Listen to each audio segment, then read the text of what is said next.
រឿងកញ្ជ្រោងនិងមាន់ចាយ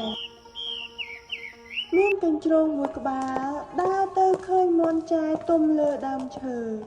វាចង់ស៊ីមាន់ចាយទើបនឹកនិយាយឧបាយកលទៅកាន់មាន់ចាយថាណែមាន់ចាយអើយ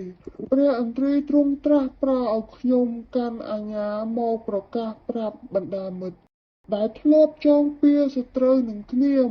ឲ្យរាប់អានគ្នាចាប់ពីថ្ងៃនេះទៅដូច្នេះយើងជាសម្លាញ់នឹងគ្នាចាប់ពីពេលនេះទៅចូលអ្នកចុះមកឲ្យខ្ញុំថើបបន្តិចតែ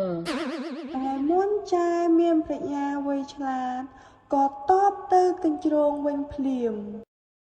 បងកញ្ជ្រោងខ្ញុំចង់ចុះទៅទទួលសេចក្តីស្និទ្ធស្នាលនឹងបងដែរ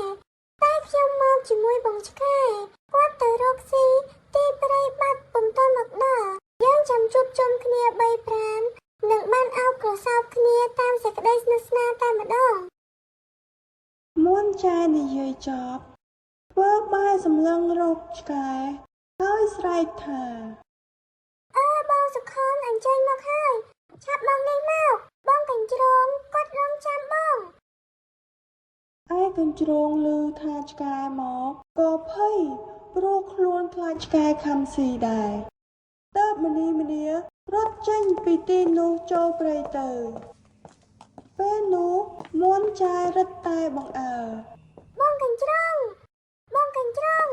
កុំអើទៅណាបងសុខុនមកដល់ហើយឯកញ្ជ្រោងក៏ឆ្លើយអញ្ញាក្តៅណាស់នៅមិនបានទេថាហើយកញ្ជ្រោងក៏រត់ចូលព្រៃទៅមាន់ចាយក៏ស្រែកលោកឲ្យកញ្ជ្រោង